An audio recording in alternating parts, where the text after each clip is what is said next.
Hey, everybody, it's Tuesday.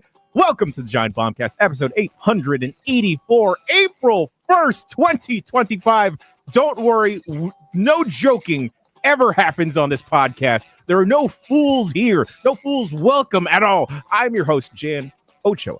Joining me. So I'm sorry. I was going to say, should I just leave? Joining me, co-captain of the ship. He's never fooled you. He's never come up with anything that someone has taken out of context and spun out on the internet. Everything has been completely fine. Jeff Grab. I've never once met a fool, especially not looking in the mirror. There we go. Speaking about the man in the mirror, he's staring at him intently, combing and drying his hair. We've got the best hair in the business. That's right. I'll relinquish the title. I'll do it. I don't care. It's true. Sorry, Mike Minotti, it's not you. I thought you were going to say it took me way too long to figure out you weren't talking about Mike. What? Turbo Sean McDowell. Hi. I also definitely thought that Grubb was doing a Nixon impression there, like halfway through that. Yeah, there it is. I'm not a crook. Says it ready to go. Yep. We've mentioned Richard Nixon.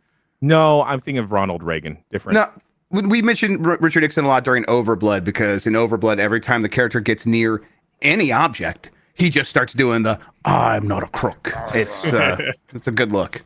You know what? I take that back. He's got the best body hair in the business because he's the podcast werewolf. Ow! And also he's the bad boy of games media, Mike Minotti. You only lick me from my body, and that's okay.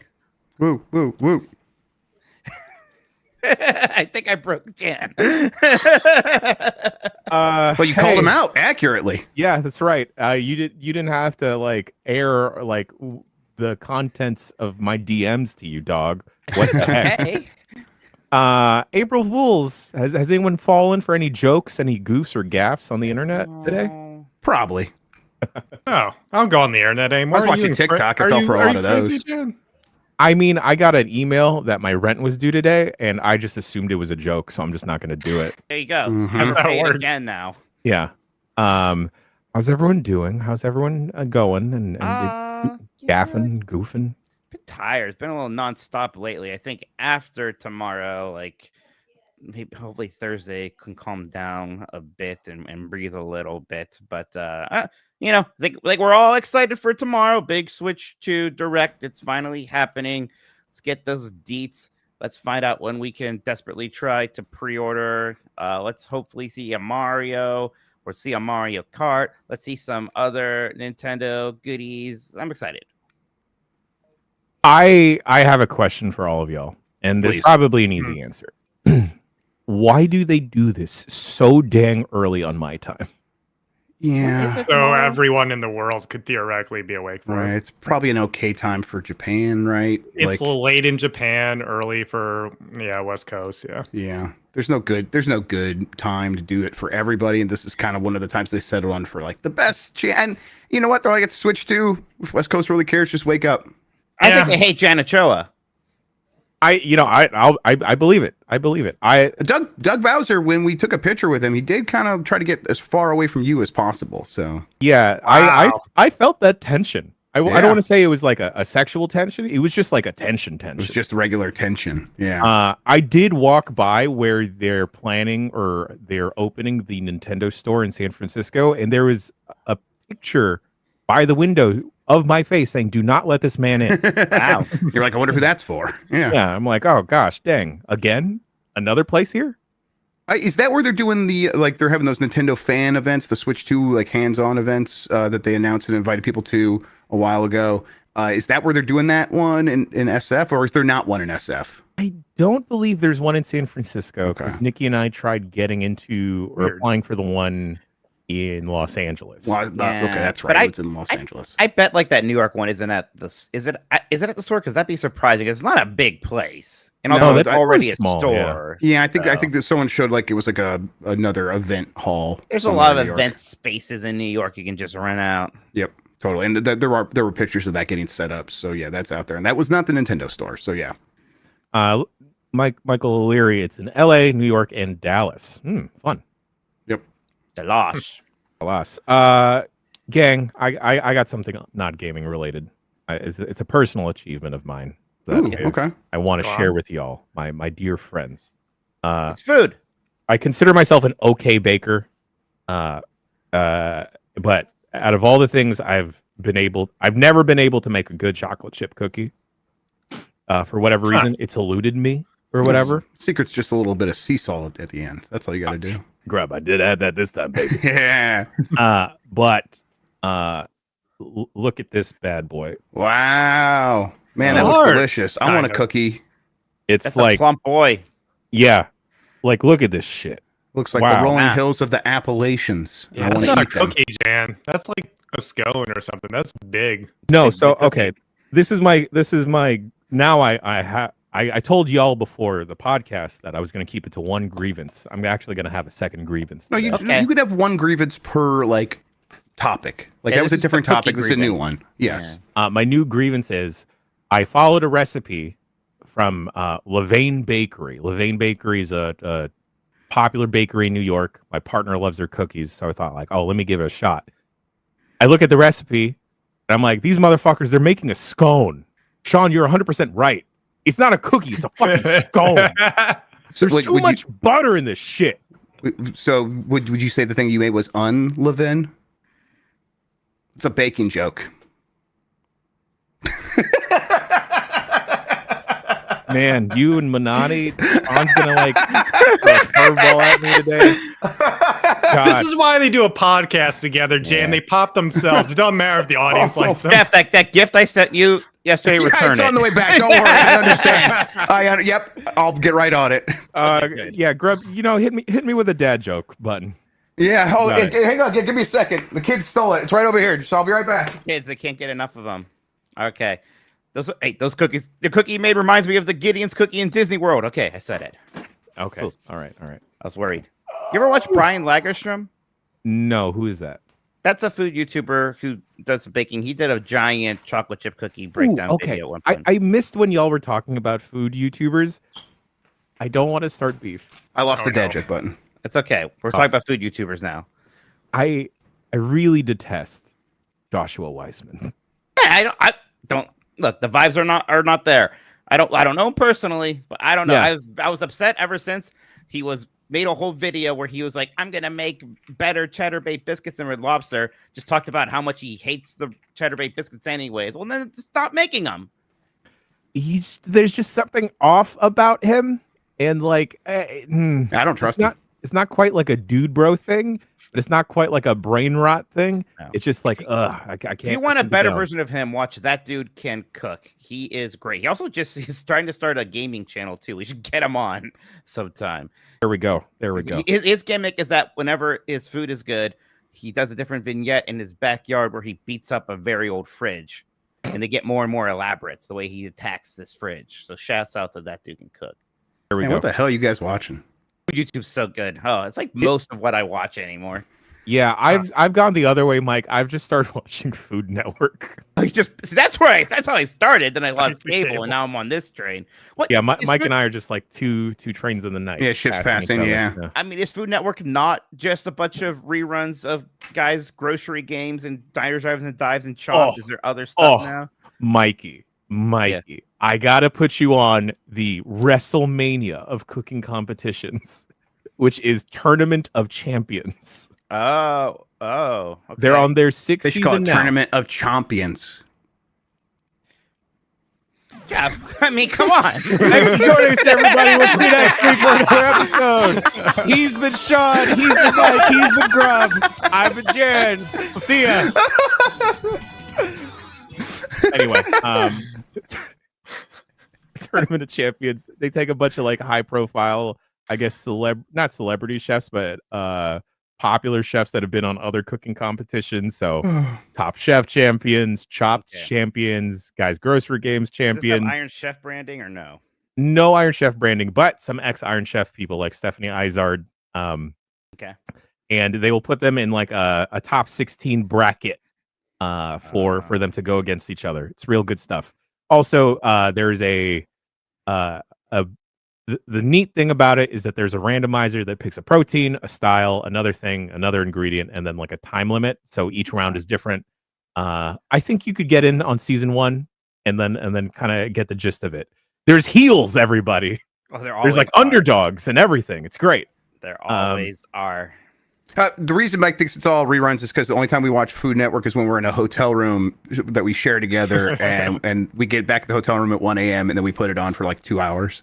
That's the only time he's watched it in the last couple of years, which is all just grocery games or whatever it is. Guys, grocery games. Triple G. I'm like, oh, this hasn't changed at all since I watched it when I was a different person. Did you all know there's a new host of Man vs. Food? It's not Adam Richmond anymore. I thought I didn't even know that show was still on. Ever. I don't know. This makes me. Did they bring it back? I think they brought it back. Also, I think they've had a new host for like 8 years now, so he's not new. They still just make that. Man, I thought that. Because he had the first couple seasons, and then he was killing himself. Yes. So they tried to change it where he was like more coaching people to do the food challenges, and it wasn't exactly the same. But yeah, I wanted to see the man die. Yeah. Oh, okay. Yes, he left the show 15 years ago, so it's quite a while ago. This makes me think, y'all, we could approach someone at Food Network and be like, "Hey, we got a couple of lovely dudes here with interesting food preferences. Wouldn't you like to see them tour the world and try new things together?" I don't want to try new things. Yeah, that's the problem with this show, Jan. They just won't do anything. Yeah, but Mike, like what, we could go to different Disneys. What about that? You're lying. Man, the least new thing you could have said, but yeah, good try to get him on board there. You're trying to say that, and I know I'm going to end up in some air conditioned hotel in some hot place, and they're going to serve me something that scares me. I'll try new things, but it's more fun if Mike does it. I know, I exactly. just saw someone in the chat describe Dan as being boring with food now, aka normal, which is just hilarious. That's why it's so weird when he is still upset about something, like the idea of mayonnaise being an ingredient in something. Yeah. Remember when we were at SGF and he was like, I'm not consuming any, oil, was it? And we're like, Dan. Oil and everything. Oil, right? What are you talking about? Yep. How bizarre. Just like Turbo Sean McDowell has been playing a game that is not pronounced bizarre. We but think. Bazzer? I think it's Bazzer. Pretty sure it's Bazzer. Jeff Bezos? Oh God, don't compare this to that. This is a good thing. Is there a shop? Is it like a bazaar? Like, is it like that? Like, is it because at some point a character goes, "So long, gay Bowser"? That was good. I'm gonna hate editing this one. That was a Mario 64 joke. That's great. Okay, yeah, Mario 64. So this is a ROM hack that I played on GB Kids yesterday. So make sure to check out the VOD if you didn't. Jan hung out with me for that one. This is a ROM hack that came out of a what is it called? Simple Flips Chaos Mario Team Competition. I have the page in front of me. That's the only reason I know that. But yeah, this was a competition that Simple Flips put together where I found out apparently So it was a small amount of people in total, and he actually commissioned them. So basically, he compensated them for their time because ROM hacking is hard, and we got a whole bunch of really cool Mario 64 ROM hacks out of it. And this is one that I've been seeing some people play, and it was really interesting to me. Also credit to once again Anonymous Moose, Furious Fight, and SP Cave. They were the team who put this one together. This is Mario 64, but it's a roguelike deck builder. And if you want to get a little more buzzwordy with it, it's Balatro Mario 64. It's crazy. You spawn in, you're presented with a level. It's a painting in front of you, Mario 64. You know how that goes. You jump in the painting, you go to a level. The thing is, B, A, Z, and R, like jump, crouch, slide, all those buttons on the controller.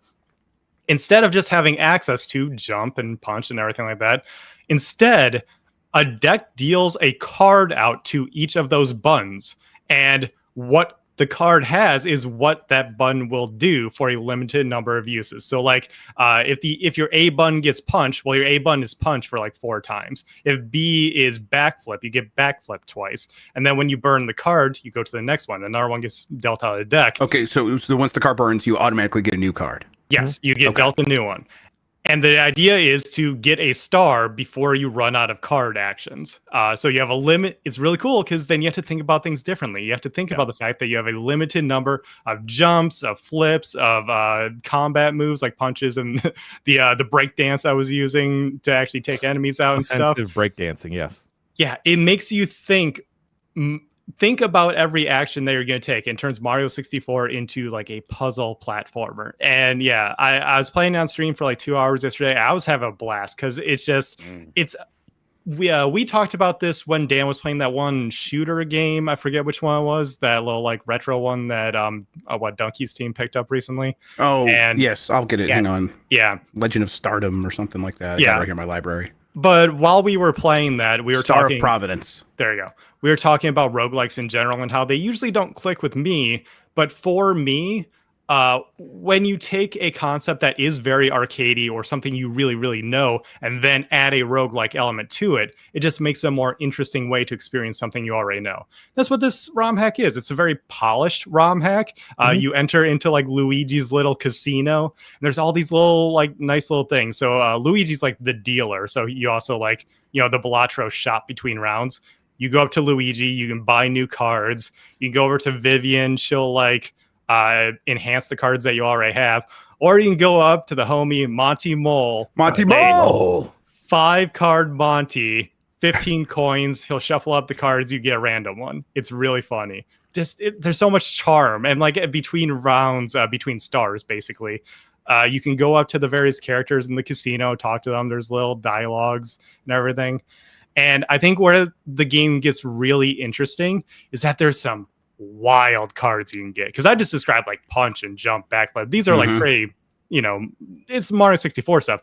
But how about Rocket, which is just Mario goes straight up soaring in the air like he has the rocket nozzle from Super Mario Sunshine. Oh, right. They implemented Cloud Mario from Galaxy, where you can put a platform beneath you while you're in midair. Mario, that's my favorite power-up. And there's some even more wild ones. There's Totsugeki from May from Guilty Gear, where Mario hops on a dolphin and rockets across the stage. There's Relicio Physics that I got yesterday. What happens when you draw that? Physics are just whatever the hell the game decides they are at that John, point. You're forgetting about the most important card. Yeah, what's up, Jan? The Mario Choir. The Mario Choir. When you draw that one, the music is replaced with Smooth McGroove style Mario doing the music a cappella. That's very good. They had so much fun making this, you can tell. And it's just incredibly polished and a lot of fun. And I've been having a blast playing this. I was doing some runs before the show here today. I'm hooked. It's a lot of fun. Would you say that you benefit playing this game because you are so into Mario 64? Do you think maybe because I was wondering if that holds you back? 'Cause my concern would be it's second nature to me at this point playing Mario 64. It's basically riding a bike. I go in there, I play that game. I'm not even thinking about it. I'm just doing. So if things move around on me, I might feel maybe someone who isn't as familiar might have a better chance with this. But you've been malleable with it, and it's been good for you. Yeah, and so I would say that obviously, if you've never played Mario 64 before, I wouldn't I wouldn't jump right into this one. But if you've played Mario 64, you've played 3D platformers, that's your thing, then this is a fun way to do something new with it. It's like with Pokemon, you're not going to start Pokemon by the first time you've ever played it doing like a Nuzlocke or an Ironmon run or something like that. But if you are familiar with the games, even a little bit, then you get into this more advanced rule set because it's more of what you're looking for. That's what this is for me right now. It's just revitalizing a game that I really love and playing a very unique spin on it. It's really cool. Yeah, I like that you also have to practice restraint because Sean, you were saying this a lot in the stream yesterday, that you generally are super gung-ho about exploring a level real quick. Yeah. Here, because you can't even jump up to go through some stairs, you have to be more reserved with how you're approaching things. I also like how it just gets you to think with this tool set a completely different way that, I don't know, I would like to see in a different platformer. Some folks in chat are saying, like, I wonder if you could implement this in like a Mario Maker type of thing. I was thinking in a last Glover. night. Yeah. This feels like the kind of thing that obviously there's references to other properties and stuff that they wouldn't do. Like I mentioned, Guilty Gear and Exodia's in here. If you get all 5 pieces of Exodia, it gives you a random star. That's really funny. But outside of that, it actually feels like the kind of thing weird Nintendo would do themselves. It feels like a NES remix style of thing, and the quality is there. That it feels like like a complete product that they put together. It's awesome. Do you think that they could, if they wanted to, let's say, put this on Steam, remove all the Mario stuff and replace it with generic stuff or new stuff? Or, like, let's say they teamed up with a bunch of indie games and replaced it with, like, Shovel Knight characters and things like that. Do you think this game could stand on its own? I genuinely think it would. I think this is the kind of thing that like could pop off if they wanted to remix it in a way that was their own and not just a ROM hack. But at the same time, ROM hacking is very much its own form because you have a base to build on. Like the second you get into making your own game and having to build an engine, build original assets and everything, that takes so much damn time, takes so much effort. And again, especially like if you're getting like a little bit of cash to put together a ROM hack, that's like a sustainable thing you can do in your free time. But investing in making an indie game, that's why you don't see as much of that as people just, putting together a ROM hack with something that they already know. So it would be cool to see though. Hammond says I'd love to see this for Star Fox, and it's like, man, the next Star Fox should be a roguelite. It absolutely should be. Basically, already is. Just they already did one. Speaking about Nintendo 64 games, Mike Minotti, you have continued down the N64 memory train by checking out Bomberman Hero. Yeah, my Nintendo 64 apology tour basically was. We're appreciative. I finished Mischief Makers and I talked about that. Bomberman Hero is another game that I played as a kid and liked. Never got super far into. I think it was kind of a rental for us. I think most people remember Bomberman 64 for the system, which was a more traditional Bomberman game. It had this great adventure mode that was like, very puzzle based. Bomberman Hero is more of a traditional, just single player action adventure game where you happen to be Bomberman and you're throwing bombs, but it's actually just super fun and charming. And it's kind of a simple game. It's in more that that Super Mario 3D World style where you have these sort of short bursts of levels and they're relatively linear. There's some that open up more. Just something about being Bomberman and running around throwing bombs. There's actually very good boss fights. The music is great. The main song especially is a big bop. So yeah, I had a lot of fun going through this one. I actually just ended up playing through the whole thing in like 1 5-hour stream. It was, fun enough to do that. Some challenging bosses at the end. It has the Bomberman upgrades still where, you get those fire things and your bombs, or drop more bombs, bigger explosions. It can be a little bit annoying because when you game over, you lose those. So you can like go back to a boss fight, but you don't have any upgrades. So it's like, okay, we'll go to an old level and get some upgrades again, then go back to the boss fight to make it easier. So that aspect was maybe a little frustrating, but not a huge deal. Generally, I thought this was a really fun playthrough. This isn't like some big hidden gem for 64. I think people know about it, but it's not a first round pick, right? People don't name this one if they start naming 20 and 64 games or something. But I think more people should look at it if you have an affinity for that system. I want Bomberman to have like a renaissance. Yeah, Bomberman had a. Go ahead, Jeff. I was going to say Super Bomberman R launched with the Switch. They did Super Bomberman R2 within the last couple of years. But I think what we're talking about here when we say that, Jan, 'cause I feel the same way, is get a little bit more experimental with like what you were doing with like have one 3D game every 10 years or something like that again. I know that at this point it's like we kind of whiplashed back from those 3D games were interesting, but let's just get back to what Bomberman really is. And it's like, well, we've had that for a long time now. Maybe let's flip back and try some other stuff again. I would really welcome that.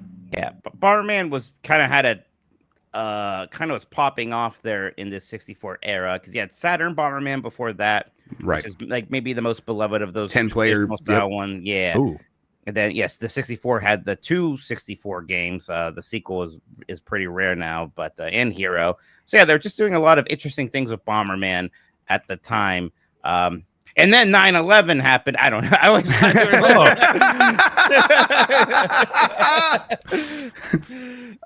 it's a surprise Oklahoma City didn't take this guy down. It took 9/11 to make it happen. It was rough to have. Oh boy.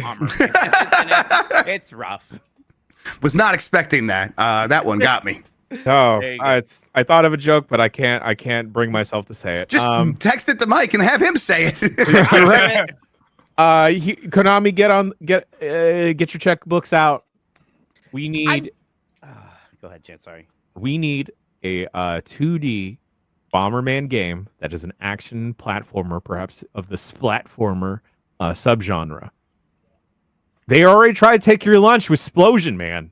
That's pretty much just Bomberman. Yeah. That's actually not bad. That would be fun. Give him like a DK64 or DK94 moveset. But with bombs. Yeah, very different there. Yeah. There we go, Konami. Cut the check. Mike, you were going to say. I just haven't accepted Konami as the owners of Bomberman yet. I don't know why. I mean, they do, right? And they did the Bomberman R games, but I always forget about Hudson Soft really not being. Yeah. Is that they're just gone, Hudson? And 2012, Hudson was merged into Konami Digital Entertainment. Yeah. I was looking at this because, and no one tell him, he won't listen to this. I was like, this is not, it wouldn't be a Blake Club or anything, but I found this is the Beast played this N64 dating sim made by the Mario Party team at Hudson with mini games.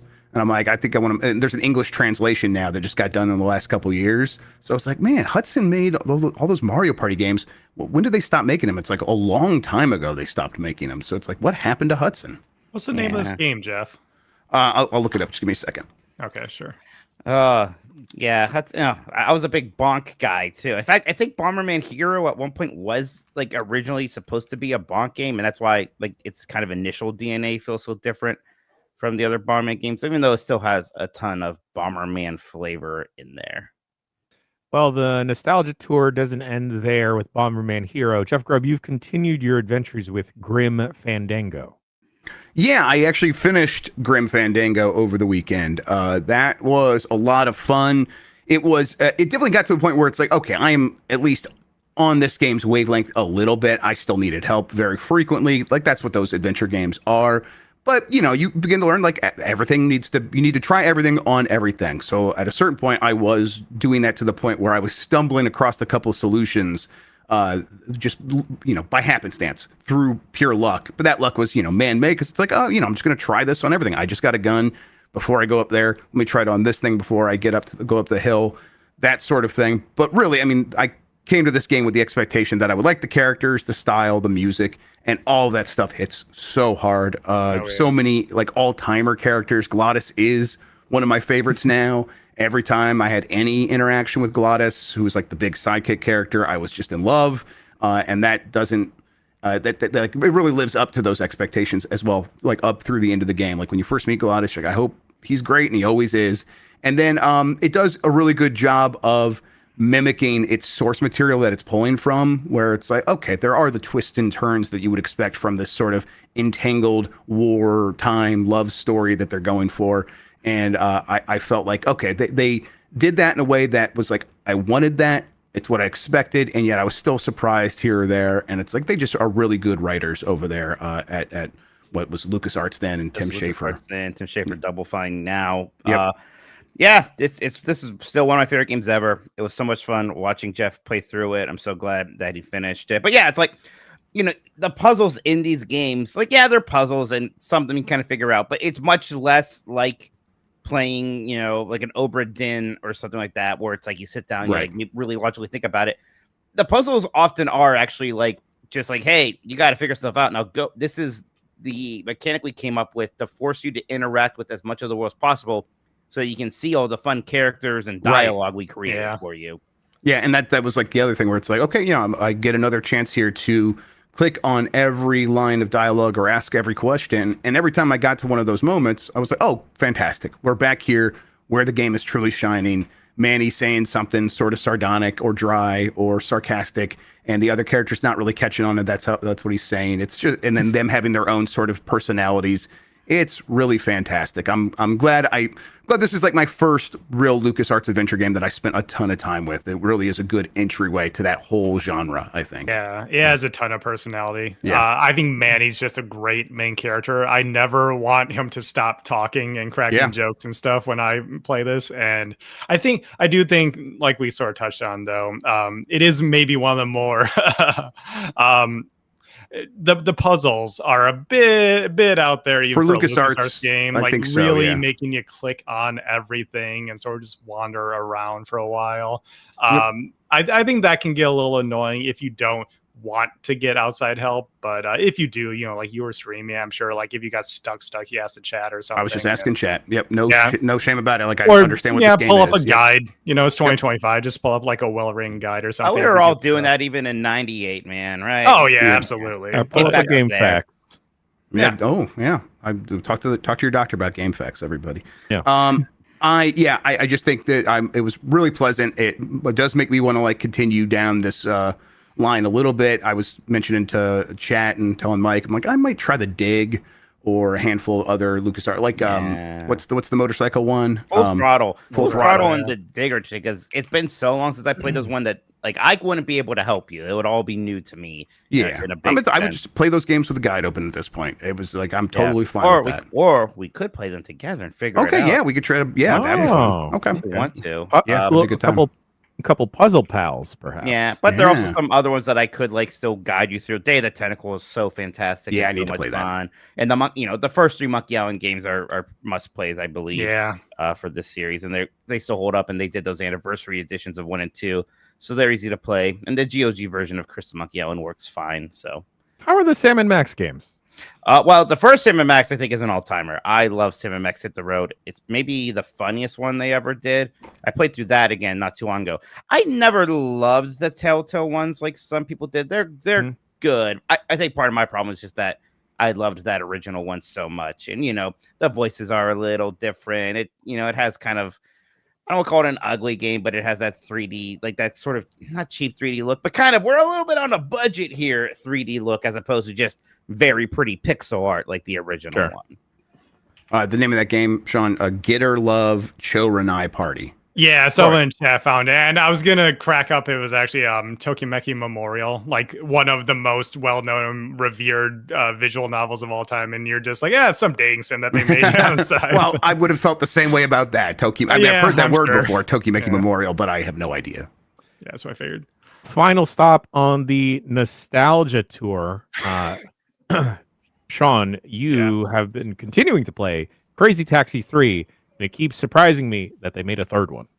Yeah, well, Jan, I get that from you. You're not a CT3 guy. But when I brought this up in the chat the other day, everyone basically had the same reaction of, everyone's split between, wait, they made Crazy Taxi. Hey, Mike has it there. I have it. They did make it. Yeah, basically everyone went, wait, they made a Crazy Taxi 3? But then the other half of the audience was, they made a Crazy Taxi 2?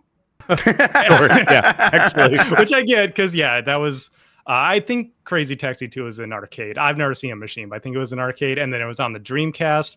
Crazy Taxi 3 was Xbox exclusive, like Mike just held up there, and then there was an arcade machine as well. You mean the Dreamcast 2? That's what I was getting at, actually, is like the Ah. Dreamcast lineage was basically split between, a lot of people say, you know, the Xbox is the Dreamcast too, as well as like the GameCube got a lot of that as well. You know, you got ports of Sonic Adventure, you got Phantasy Star Online. Like they basically split their attention between those two consoles, and then PS2 was whatever. They put most of the multi-platform stuff there as well. But yeah, Crazy Taxi, like I keep mentioning, is just a fun trip down memory lane. I keep getting better and better runs. The other day in Crazy Taxi 1, I finally got one over $10,000 again. So that meant that I got the awesome rating, which felt good to get back to. Crazy Taxi 3, though, is I've never really played this before this little trip down memory lane here with Crazy Taxi. And that's because it was so inaccessible. It's not backwards compatible on Xbox because, you know, licensed music and all that, of course. But once again, fans coming through, sort of the theme of the games I've been playing lately. There's a tool called CT3 Tweaks that allows you to just like make some, it changes some things about the back end of the PC version of the game, which you can find online. It's abandonware. It's never been released anywhere. And it makes it so you can run on modern machines. You can run at high resolutions, high frame rates and all that stuff, controller support. And what the game itself is it's sort of a compilation. That's what Crazy Taxi 2 kind of was as well. But 3 is the map from 1, the map from 2, and then a new map for 3. So it's only 3 maps, but it's an arcade game. That's kind of what I expect out of it. What's interesting is the mechanics, how they work. And the fact that in addition to everything you know about Crazy Taxi, such as the crazy boost and the crazy drift, which are better than before, they really refined it, so it feels really good. There's also crazy boost in reverse, so you can go backwards on a dime.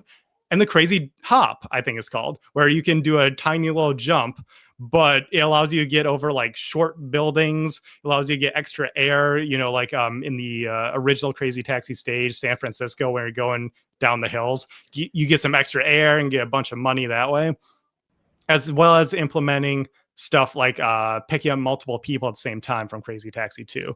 And so it just feels incredible to play with all those little additions, and it allows you to have longer runs. It feels more like a console first game. When you play Crazy Taxi 1, it feels like the game, even though it's on your GameCube or your PC or whatever nowadays, it's trying to get those quarters from you. It's trying to like push you out. But Crazy Taxi 3 feels like a game where you don't even have to be that good at the game to realistically have like a 20+ minute run going. You just keep going, keep listening to the tunes, keep having a fun time, drive around this absolutely batshit crazy game that I still think is the epitome of what an arcade game should be, basically. And I'm having a blast like getting better at it. It's like kind of like I was mentioning with Bazzer, sort of just getting better with those runs. And you know, that's what a roguelike originally stems from, is just the arcade theory of video games, of having lives, doing runs, trying to get the best score you can. Yeah, run-based games. Yeah. Sean, I will admit, I've never truly loved Crazy Taxi. It's not, I have anything against it, Friendship but over. I never fell in love with it the way so many people did. And it's like, at this point, it comes up so frequently and with such reverence, and then people play it, and it's not like it's misguided nostalgia. Everyone genuinely loves this game. I feel like I missed out. So do you think Crazy Taxi 3 would be one, like, if I were to throw it on my Steam Deck and play it on there and try to like get it, like, would this be the right like re-entry point to go back and try to fall in love with the series? Yeah, especially once you get some of the further tweaks beyond CT3 tweaks, like someone in chat mentioned, how are the tunes? And by default, they're not good in the PC version. But again, community, you can just add in the original soundtracks from the OG Xbox version and everything. Okay. Yeah, I can like send you some links. I think that's actually how I've been playing it. I've been playing on Steam Deck. I just do a couple of runs before bed each night. And, you know, that takes like half an hour to an hour. And it's maybe more energy than your typical wind down game. But I do think it's a great way to just like chill and watch some TV and stuff. And yeah, try to get that better run. Yeah, I was playing this version not too long ago myself when I had the Xbox plugged in, and I kind of got a little bit of an OG Xbox kick. It's fantastic. I think it's the definitive Crazy Taxi game that we have, at least right now. We'll see what that new one is like. Because, yeah, you know, it has basically everything you want from the first one and that map that they added in 2, right? But yeah, the new map here is Las Vegas themed. So that's really fun. That's, of course, a great place to set it. You still have those not those mini games, but the challenge mode with like get those Crazy Box, yeah, strikes and all that, yeah, or Crazy X. I think this might have been renamed too. Yeah. But boy, yeah, Sega did a lot of heavy lifting on the OG Xbox. You were talking about that, Sean, but between this, the Outrun games, Jet Set Radio Future, even weird stuff like Otagi and whatnot. Yes, yeah, Gun Valkyrie, I think, was Sega as well. Oh yeah. Yeah, Sega was just doing Toe Jam and Earl 3, of course. Can't forget that. But they were just doing a lot of cool stuff on the OG Xbox. Yeah. Very, very cool lineage there that they have. Going from making money on the streets to the high seas, high profits, Jeff Grubb. Yeah, so this is a game that just came out of early access. When I was playing, it was either early access or just coming out of early access. It is a turn-based Sid Meier's Pirates with some rough edges in terms of like the presentation. I was playing it on Steam Deck, so maybe some of the stuff doesn't happen on there, but like the mouse cursor, right? It's an animated little mouse cursor special for the game. Well, there's also like the transparency layer doesn't work, so there's like a white box around it or whatever. Yeah. I'll live. You basically go from city to city, buying low, and then go to you set your boat to go to another city to then sell high. And it is a fully, I guess I won't say fully realized economic like simulation, but there are ramifications to everything you do. So when you go to a city and you get a list of goods, you're like, okay, I'm just going to take my boat up to whatever, this one port, and I'm going to click on the shop. Let's start trading. You see how much everything costs to buy one. You see how much everything costs if you were to buy 5 of everything. It's usually much cheaper. And then you can also see like important details like how much it cost, what was the price it cost the manufacturer to produce this item in the first place. So you can compare it to like what you're paying to what it actually the raw materials cost. So it's like, okay, this thing cost them $80 and they're charging me like $140. That's a huge markup. I probably shouldn't buy that, but it's $80 and you can get it for $95. All right, well, that's much more reasonable. I probably can turn a profit on that. Now, of course, if it's $80 to make and you can find it in one city for $70, well, obviously you buy as much of that as you possibly can. Except every time you buy something, the price goes up because it's reacting to your behaviors. So you're feeding the economy. The demand is higher, so now you have to like consider that. And it's like, this is exactly the kind of game that I want. I want to play around in economic models. That's what I always liked about Sid Meier's Pirates. A lot of that stuff was happening in the background or unaffected by your behaviors, but it was like randomly being affected by something that was supposed to be modeling a wider, broader economy as opposed to just one ship coming into port and buying stuff and affecting the price. But at the end of the day, it's pretty similar stuff. Now, I'm not sure what else is happening in this game because when I kind of going through the tutorial. And in Sid Meier's Pirates, you get in ship combat it's real time, and that was actually pretty decent. And you could upgrade your ship and get different kinds of things you were shooting out of the cannons. So it's like, okay, I'm going to shoot these grape pellets to tear up the enemy's sails so they can't chase me or whatever. You can make decisions like that. You would go and meet governors and have conversations with them and try to marry their daughters, and you try to marry the prettiest daughter you could find and all that stuff. There was more going on in Sid Meier's Pirates. I haven't interacted with any of those kinds of elements so far. So I'm wondering if they've focused entirely on the buying and selling, the arbitrage selling of it all, as opposed to those other elements, which I wouldn't be against, but I definitely want to have that flavor there to make it feel like, hey, I am a gentleman of the high seas, and I just happen to have this business that I run in the background. That's really my primary concern. But, when I present myself to the governor, I have these other things going on, and I can kind of role play a little bit. But, kind of the game itself is what I've been looking for. I just hope that they have the juice to like make it last, and it doesn't feel like, oh, I kind of understand. Like I hope the economic model that they're using behind the engine is complicated enough that I can maybe like have fun parrying with it, as opposed to being like, oh, I kind of get this. If I just sell here, buy there, I'm always going to win. And I don't know if that's the case yet. Speaking about numbers, I've been immersed in a factory with numbers. I talked about this a couple weeks ago on the podcast. Nubby's Number Factory Right, you're the one that mentioned this. I downloaded this. I haven't played this. Remind me what this is. This is a fever dream of a Flash game, but Peggle. Right. There have been so many different Peggle likes to pop out after Peggle 1, Peggle 2. Peglin I never quite got into. I think the RPG mechanics of it has got in the way for my own preferences. But Nubby's Number Factory, the gist of it again is you have a general target to hit, and that is a number, and the pegs on the board equate as you hit them, they add up to get to that target number. Now, if you keep hitting a peg that it disappears, like say it says the number 2 and you hit it twice, it disappears, it re-racks and then adds up. So it's kind of it becomes a numbers game of not only do you want to hit the high target number, but you also want to clear all the lower pegs so they add up to, so you get nothing but high numbered pegs. And then the game gets incredibly weird because it adds items to buy, and those items range from when Nubby dies. So when Nubby falls off the board. I'm sorry, Mike, I didn't mean to spoil it. Oh no. When Nubby dies, like in effect, your item pops off, or when you first fire Nubby off onto the board or whatever. Don't worry, Mike. You get more Nubbies if you clear the board. Nubbies for Mikeys? Nubbies for Mikeys. You get more Nubbies if you clear the board on your first go. And depending on how well you perform and you re-rack and stuff, and you clear the pegs out, you will get more lives. It is such an insane time waster. And I think I'm really bad at the game, though.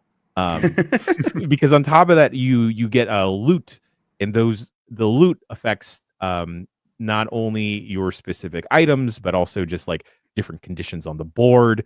There are like boss encounters, and yeah, I quickly find myself falling into the same trap I did with Balatro from last year. And Nubby's Number Factory. I yearn for the factory now. You yearn for the Nubbies. Yeah, I saw a friend like fill up her board, and it was just nothing but like 10,000 for each individual peg, and here I am like a dope with like, oh hey, cool, the highest peg I have is 512. I'm so good. Oh fuck.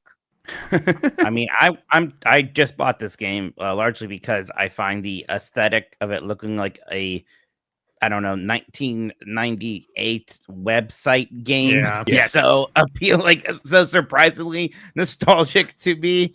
And if you go to the developer's website, it looks like a 1998 website as well. Dog Productions, I believe. I've said it before. If we had unlimited budget and time, I would remake the Giant Bomb website to look exactly like this. That's what I would do, but not possible. Oh my god, yes. I want our video player to have like a shitty TV on in front of it. Yeah, or just it actually does only work in Real Media Player. Yeah. Yeah, QuickTime. Yeah.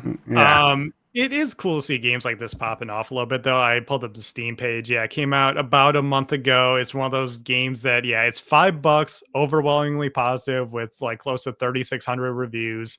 I like to see more projects like this. I think that's sort of the kind of theme of what I was talking about today, of just seeing these smaller projects, these indie projects, these just real passion projects put out there and really taken off with people. Because I think that's, we're in an age of a lack of sustainability in gaming right now. And I do think that this is the kind of thing that I want to see more of. I want to see the industry move in a direction that is smaller. You don't have to get as small as Nubby's Number Factory necessarily, but it is cool to see people appreciate something like this and say that, you know what, I can just...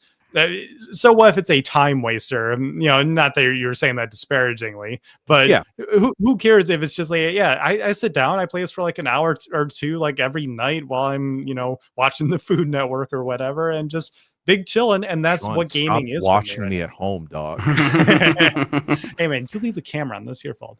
I just think that it's really sick that people are appreciating these smaller releases. Yeah, we'll talk about a small release during the news segment, actually. But I'm in need of a coffee break. Mike Minotti, Yeah, let's do it.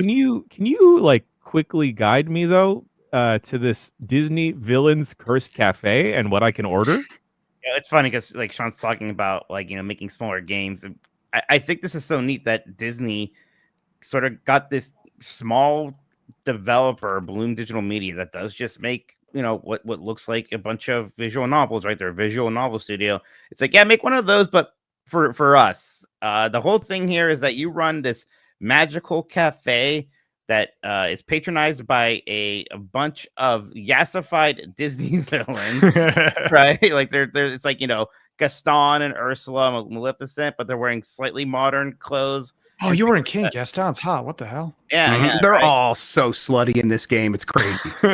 Yeah, it's a visual novel, right? Like the gameplay elements is picking different dialogue options. And when they order a drink or potion is rather, and they all have different magical effects. It's sometimes they want something very specific. It's some of the gamified stuff there as well. Maybe what they actually need is something else, or you can just give them the wrong thing and they get mad. So there's a bit of sort of branching narrative stuff happening there. But mostly it is just about this sort of fun dialogue. And the dialogue is actually pretty fun. It's surprisingly funny. Like Jafar was like, "Oh, how do I rule this world?" And I was like, "Oh, you got to be in the 1%." Was the one dialogue option. I'm talking about capitalism with Jafar in this game. And then like it just kept going to eventually I was explaining cryptocurrency to Jafar. Oh, hell yeah. I bet he loves that shit. Oh yeah, Jafar started his own coin. It's called Wish Coin. Oh my God. my Are you God. Really? serious? Yeah, he's got Wish Coin now. He loved the idea That's of great. not real money that people will pay him for anyways. So yeah, he gave me a stone and said it was a physical representation of my virtual Wish Coin. Wish with a Y, by the way, he said, for copyright reasons. So I'm sure they could trademark that. Yeah. Yeah, exactly. So yeah, the dialogue is actually kind of funny and it's interesting. Yeah, for a Disney head like me, it is just fun seeing these characters like this. But boy, I just think this is a really neat project. I know, John Drake's a friend of the site, everything, but as a Disney fan, I really do approve of the way that they've been kind of approaching games recently, where they're doing a good mix of things, and that includes this kind of tiny project from this small studio that specializes in a niche genre. But hey, we're gonna let them play with the Disney license. I think that's great. Yeah. That's cool. Mike, did you ever play like Coffee Talk or Nirvana or anything like that? No, nothing like that. Okay, that's definitely, I think, what this game is going for. Coffee Talk was a game where you run a you run a coffee shop. You are the barista. Someone comes in, asks for an order. It's very simple. You mix like possible like 8 different ingredients together in the way that they want them, and then you just get a visual novel style branching dialogue thing where you kind of just get to know the people better, and it's just a chill little thing. And Nirvana before, same thing. That sounds like the vibe here for sure. Okay, cool. That makes me kind of interested. I will say, I think I'm at the point where I this is only on PC right now, right? No, it's actually on every. It's on everything. Oh, well, right. It was on. It was in the Nintendo Direct, but like outside of those, it's Switch and PC, right? No, I think it's Xbox and PlayStation even. It's everywhere.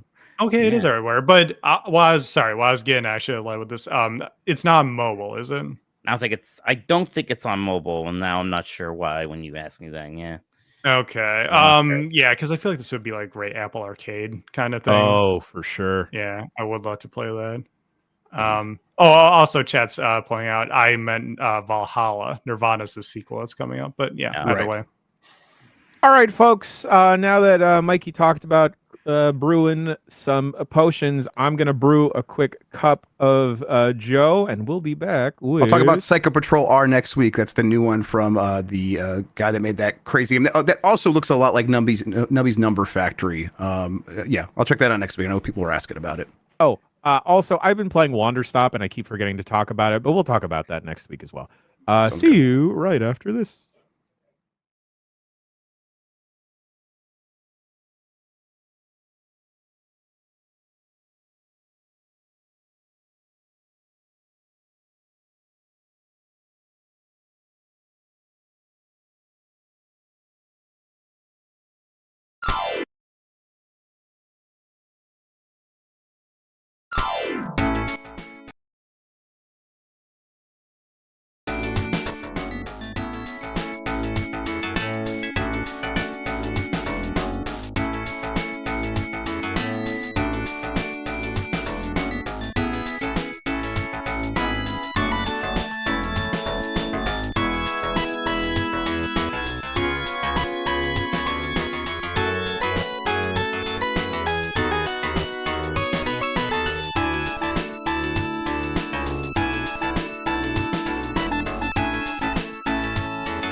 This is Jeff Grubb with the news. Jeff Grubb.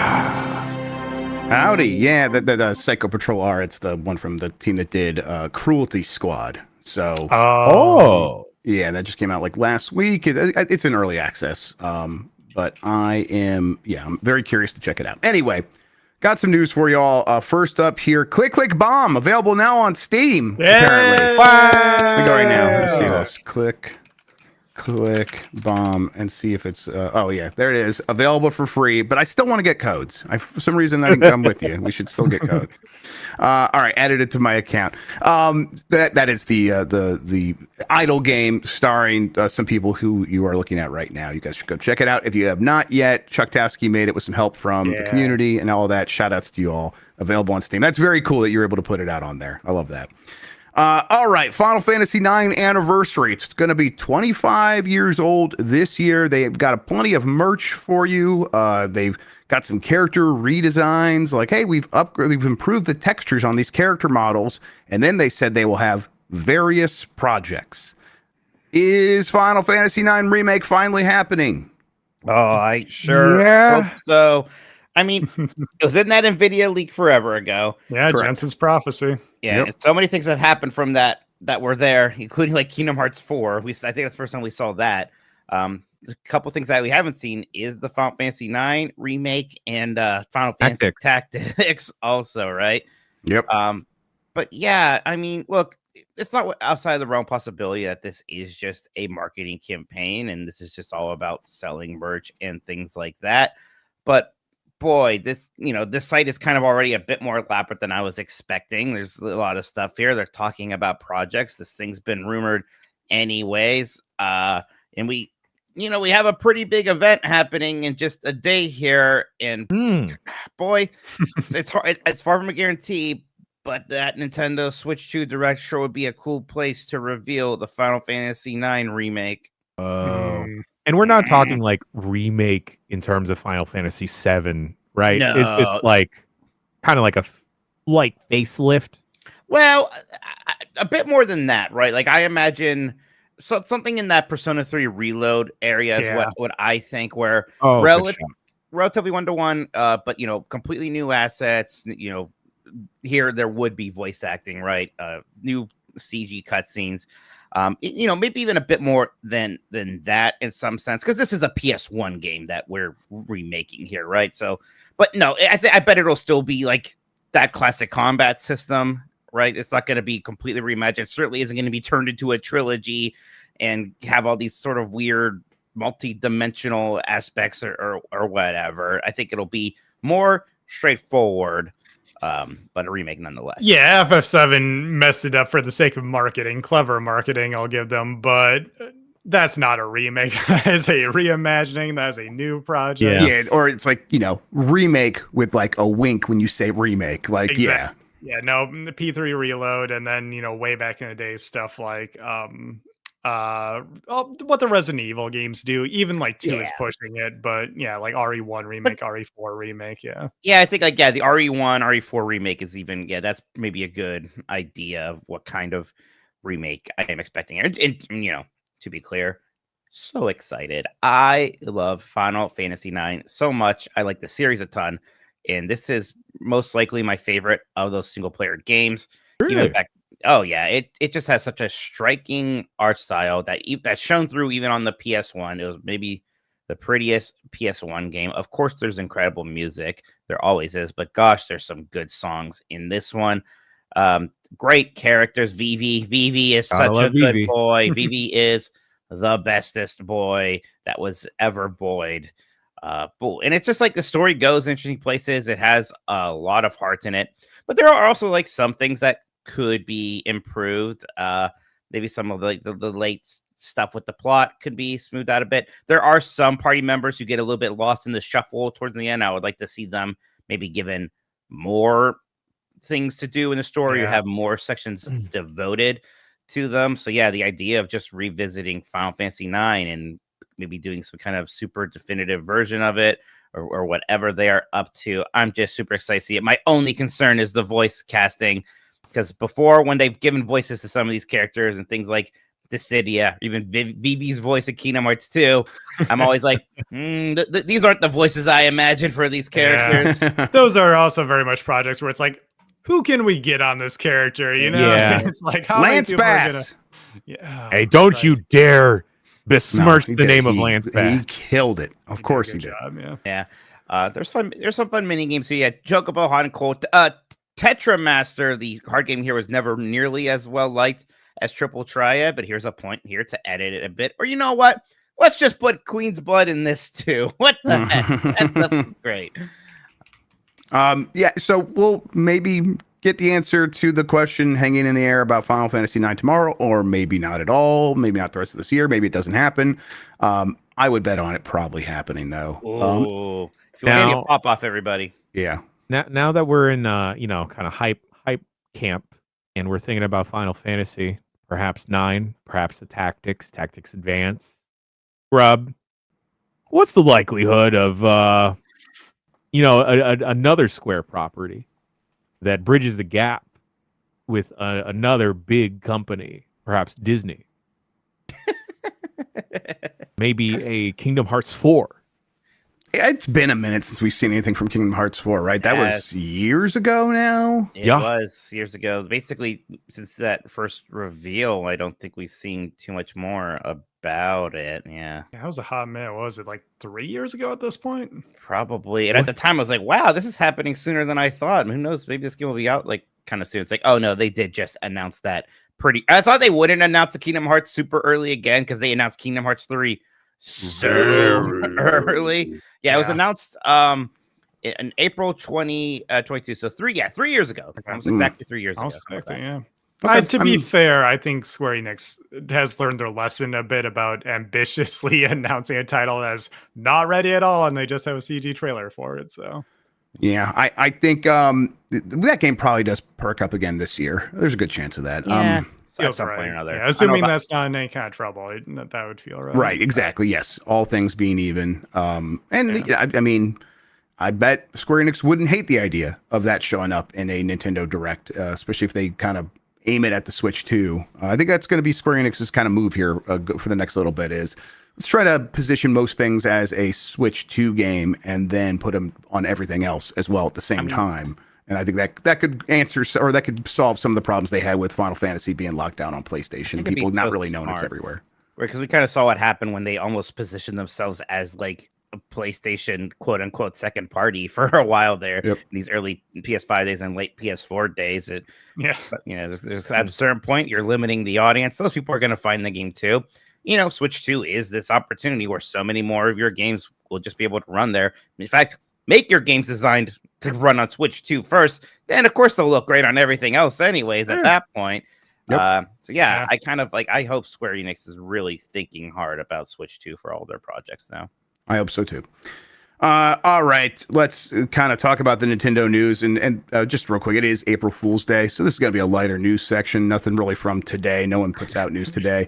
We're going to go easy, but here's what we're talking about. Nintendo Switch 2 Direct got a duration announced. It's going to be 60 minutes. That's in line with what someone asked me. I'm like, I think it's going to be about 50 minutes, 50 minutes. It's 60 though, 10 extra minutes, everybody. So, hey, that says to me, we get a good, hefty chunk, maybe 25 to 30 minutes focused on here's the hardware, the functionality, the interface, and then another 25 to 30 minutes focused on the games. And for a Direct, if they do it in the traditional Direct style, if it's, and who knows actually how it breaks down, but let's say it is 30 minutes of games, they do about one game a minute. So do you think that they're going to have 30 games in this thing? Like, obviously they'll be announced for not just for launch, for well into the future, but 30 games. Does that sound right? Plausible? I wouldn't be surprised. I think it's plausible. I mean, they could rehash a bunch of existing stuff, right? And show off how there may be improvements. They could show Metroid Prime 4 again. Probably a lot of that, yeah. We'll see Breath of the Wild at 60 frames per second. Oh, for sure. Yeah. There's going to be some that maybe get a little bit of a deeper dive. Like Mario Kart will get more than a minute. Likely, right? Yeah, but on average, the way it broke down is like in a Direct, you get about one game per minute on average. Yeah, I think this is going to be similar to the Switch presentation that they did in 2017 leading up to the console's release, which was, I looked up here on YouTube, also an hour long. So I think it just only makes sense that they show off the hardware for the first, 20 minutes to half an hour, like show off what's new services, new features, all of that stuff. And then spend the back half-ish talking about the games that are updated. As we know, games will be presented on Switch 2 in a unique way in some variety. We still don't know exactly what that looks like. They'll talk about that, and then we'll see anything that's new coming to the Switch 2 and the Nintendo ecosystem for the first time here, because Switch 2 gonna be a lot beefier. I was thinking about this.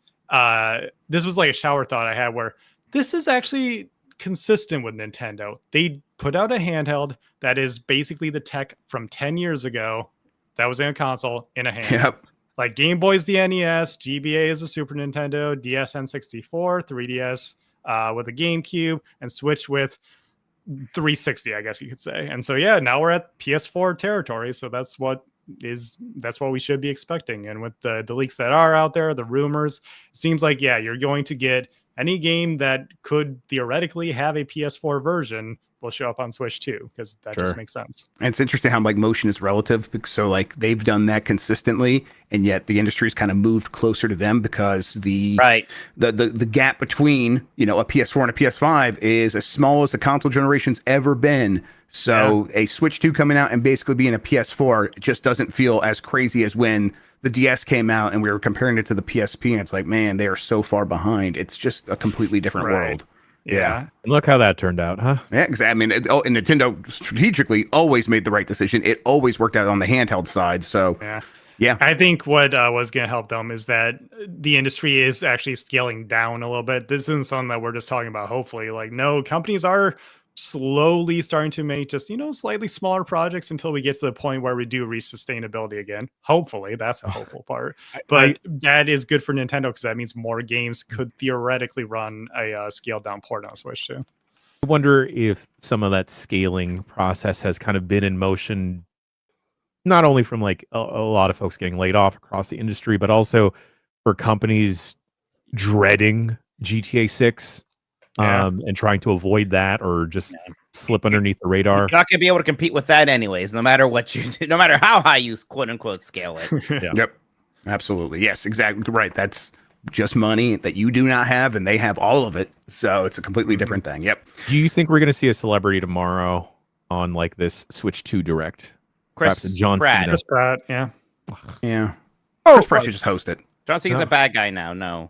Well, no, he got over skin cancer, so he's still good. Oh, okay. You're allowed to be evil if you beat cancer. That's right. That's how it works. Just look at Greg Miller. I was going to make that. Got him. All right. Other Nintendo stuff. No, I was about to do a real bad joke. Oh, really? He caught himself. He caught himself. Let's go there. I was about to do a real bad April Fool's. Let's say. Oh, no, my God. I had cancer. Oh. I wasn't gonna do that. Don't worry. It's fine. Keep bringing the news, Jeff. Thank you, Cardi. All right. Yeah. Other Nintendo stuff. The Nintendo Treehouse, which is their North American localization team, sort of support team for developers bringing games here. They do a bunch of stuff. They will be doing 2 streams on April 3rd and April 4th to show off the Switch 2. This is something they used to do after E3. Excuse me, all the time. So I'm expecting something along the lines of, here's some games that, were shown off, and we're going to go deep with them, talking to the developers. They did one time announce a game during the Treehouse streams. Damn Metroid game. A Metroid game, Samus Returns. Yes. So keep an eye on these things. Maybe we get something fun like that, where they're like, nobody cares about this thing, right? And it's like F-Zero. And that was crazy. Why'd they do that? Either way, I'm excited about that. Those Treehouse streams are fun to just put on and be like, get some extra tidbits. Yes, absolutely. Does that? I remember the one E3, they didn't announce Smash Brothers during their E3 presentation. Right. They had that second smaller show where they announced Smash Brothers Brawl or something. I was like, I guess I thought this wasn't happening. It's happening here. Okay. All right. Also, people have sent me some stuff from the update for Nintendo Today, the new app.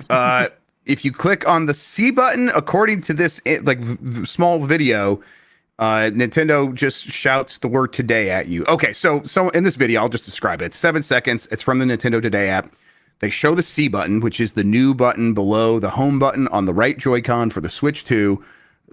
They have a thumb click it, and then it shouts today, !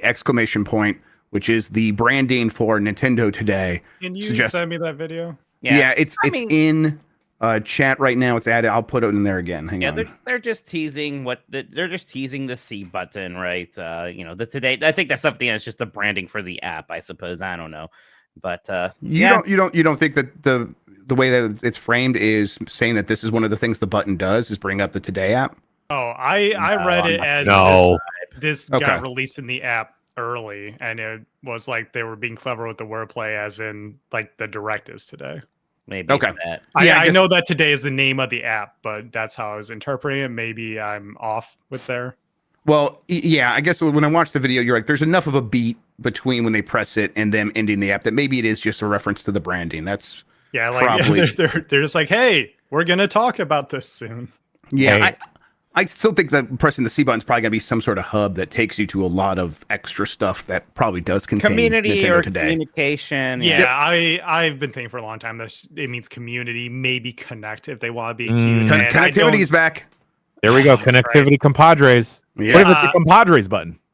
Yeah, finally. I don't know what that would look like, if it's like, a Miiverse replacement, if it's some way, if it's like the friends list and everything is good now, actually, and they just made a dedicated button because they're Nintendo. I'm thinking it's something along those lines. Oh my God. Okay.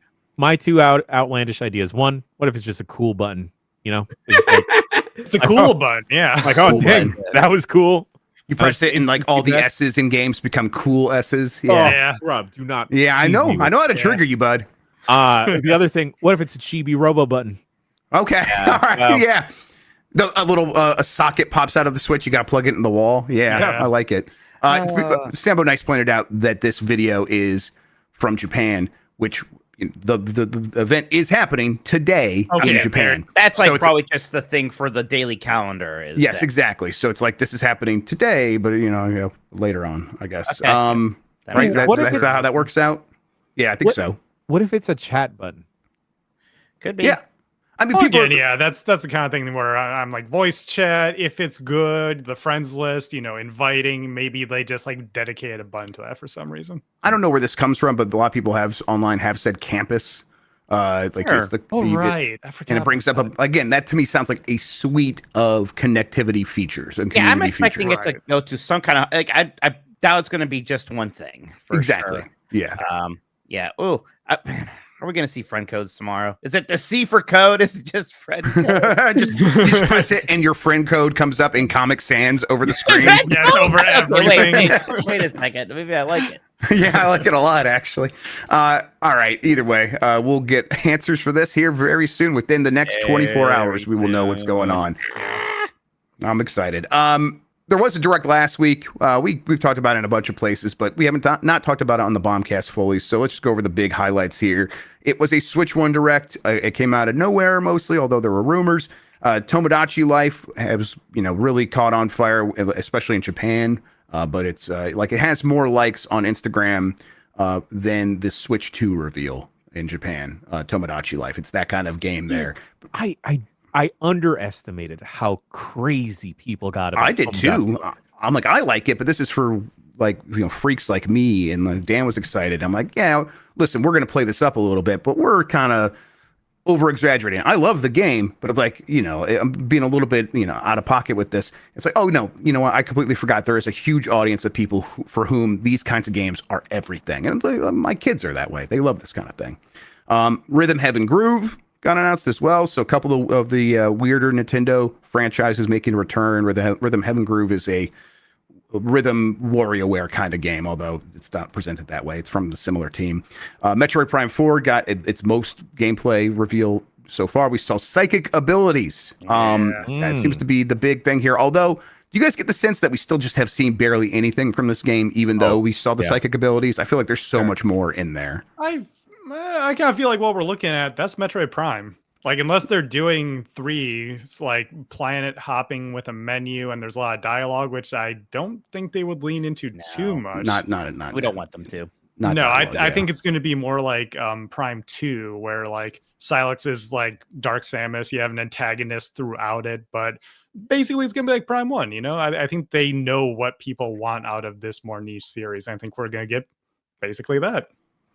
Then Marvel Comic Invasion, which is a beat 'em up from Yeah. Tribute and .emu. It looks fantastic. The characters look like they are ripped from Marvel vs. Capcom 2 in the best way. It's very impressive looking. It's so cool. And what's neat here is we've seen like 7 characters, and it's gonna have 15 though. So there's still heroes in here that we haven't seen yet. It'll be fun to see who else is sort of plucked from that Marvel vs. Capcom lineup, who's sort of being introduced to this world, because we already have a mix of both of those in this initial lineup. I love Shredder's Revenge that Tribute did. I like beat 'em ups a lot. I like Marvel vs. Capcom. In fact, this is like my favorite way of thinking about Marvel is in this particular video game sense. So I'm pretty excited for this. Yeah, my thing right now is like I have fallen hard off the MCU, but I loved X-Men 97 and so I'm in the mood for X-Men beat 'em up and that sort of thing. And this is definitely a successor to that, while also kind of being bigger and more interesting in some ways. The 7 characters were confirmed are Captain America, Spider-Man, Venom, Wolverine, Storm, Quasar. Oh, that's who that was. Okay. So Yeah, and then Nova. Weird. Who else would you want to see? Like in any just real quick? Any names pop up? I do think they should throw in a good amount of X-Men characters. I know they're not doing the X-Men game, but like I want to see Gambit. Yep, Gambit's the one especially after cool. X-Men 97, I would love to see Gambit. Yes, Right. I absolutely crushed it in that season. You should have Iron Man in here. So Fuck Iron Man. Or War Machine. Fuck War Machine. No, War Machine's worse. No. I don't want to see a Sunday bus. That's my Sunday bus. Get the leader of the goddamn X-Men. They should do Cyclops. They should do Cyclops. Absolutely. Do some Please. Yeah, but you need one nerd. Come on. nerds, I guess. Yeah, Nova's should, already in it. He's a Put nerd. Beast in. Beast I would be agree. good. Okay, Beast would be cool. We never really got much Fantastic Four aside from Doctor Doom in Marvel's Capcom, but I would like to see The Thing. The Thing or Johnny Storm or the Invisible Woman or something like that. Yeah. Human Torch would be fun. Flying around stuff. You know, Machines would be fun. I heard Invisible Woman is pretty popular these days, so Wonder why. Yeah. Caked up sprites. Is that what we need? I think all these characters should be in the game, and then also have their alternative skins, so you could play as the Kelsey Grammer Beast as well. Oh yeah. Yeah. That's the game. I can't believe Kelsey Grammer Beast is going to be in a new movie. It's really Don't worry. yes. He's gonna die in like 10 minutes. Sure, absolutely. Yeah, you're probably right. Patapon 1+2 Replay and Everybody's Golf also made their way to the Switch, or are making their way to the Switch. These games are published by Bandai Namco. They are still Sony properties. The Sony ownership trademark is in the fine print. This is not even the first time this has happened, right? Freedom Planet, is that Freedom a similar Wars. situation? Freedom Wars. I always mix those two up. Freedom Planet is the fan game that plays like Sonic. Yes, the Sonic game. Yes, I always mix those up. Freedom Wars. That happened with that as well. So they're continuing this, is what it sounds like. Yeah, I forgot about that the first time we talked Me about too. it. But yeah, that's a good point that they're just Bandai Namco seems sort of just, despite how huge they are, they do seem sort of like a work for hire thing in Japan where it's just like, oh, we need something done. Bandai Namco's got some team that'll do it for us. Pay them the right amount of money, they get it done, it comes out and everybody's happy. So yeah, I think that's making more and more sense that PlayStation's just like, look, y'all can do this thing. Everybody's Golf is a new game, so we're like licensing it out, and then Bandai Namco is publishing, and then another team is doing the development of it. So it seems like a weird spider web here, but if they're just like, we're hands off because a variety of reasons, I guess it makes sense. It's just a little weird. Like, I don't know. Yeah. Because they are actively making sure that the PlayStation branding is not front and center or even visible on any of this stuff. And I don't know, like, I know Patapon's not the biggest thing in the world, but you should be a little bit proud that is a PlayStation franchise. You should want people to share that with you. I would argue it's kind of the opposite, where it's such a hardcore property that maybe they're like, oh yeah, fan perception with the real hardcore crowd would be like, no, Patapon's our thing. What are you doing here? And I guess, and I bet there are definitely are people who feel that way, but we're turning a corner on all of that stuff, right? We Like, want to be, but yeah, like we talked about in the direct, it's a combination of like fan perception affecting how the market is received and everything like that. There's a whole weird nebulous, like I said, spider web of stuff happening there that makes it all kind of tricky. Sorry, I just brought you guys a message. Let's see here. I was like, what is he doing? Yep, sorry about that. Then Disney Villains Curse Cafe. Mike talked about that earlier, but that got announced here. Yeah, it was obviously not the only like Disney thing popping up there. Marvel as well, or I'm sorry, Marvel Cosmic Invasion. So Disney like continues to see Nintendo as a home base for them. They did that Mickey game. Disney Illusion Island. Disney Illusion Island, which I think has still only ever been on Switch. Did that ever even come to PC? No, it was on PC. That's where. At the Illusion Island. I'm thinking of the farming game. Sorry. Yes. No. Yeah, right. this game is still only on Nintendo Switch. Disney Illusion Island. Yeah. Weird. Right. And that's a multiplayer Metroidvania, which was a real fun play with the family. But yeah, I think that continues to make a lot of sense. Obviously, Nintendo and Disney, there's some synergy there in terms of audiences that they go after. So not surprised to see them sort of position this game front and foremost as a Nintendo thing. All right. Virtual game card. They announced that as well. It's their family sharing plan. I think I was surprised to see so many people like confused by this, but I guess like when going back and watching, it's like, okay, if you are not someone who has tried to do this with a family, having them lay it out like how like, oh, you're going to need to have someone who's like using your Switch account on this system. And then also if you have a family plan and all that stuff, like that stuff, like I imagined as I was struggling to get this to work with like 3 kids before. So it's like, okay, they're doing the thing I wanted. If you haven't done this before, it did sound a little bit like Greek. That's exactly what I was seeing online, where like people who have never done anything like this are like, why are they doing this convoluted, weird system with like sharing a virtual item? And then anyone who's ever attempted a family plan is like, oh my God, this makes things so much easier. Yes, thank you. Just like simplify the system. It becomes like this virtual item that I send over to the person who I want to share the game with. They open it up. It's like they just have the digital game downloaded. It just works so much easier. Yeah. I mean, it's like the digital game is a physical game that you lended to them. It's kind of exactly what they're saying, a virtual game card. Yeah, I think you brought up on GBN of like the whole Xbox before the backlash thing in Xbox One era, of like being able to share your digital games this way as if they were a physical item. And everyone was like, no, we want the discs. And Nintendo's just like, yeah, but now we're at a point where this is a good idea, and I think y'all will like it. Yeah, and I think Nintendo, for as much as, we had Reese Elliott on Game Breaking News as well, and he mentioned, like, for Nintendo, physical still massive for Switch, but it is still trending in the direction of more and more digital every day.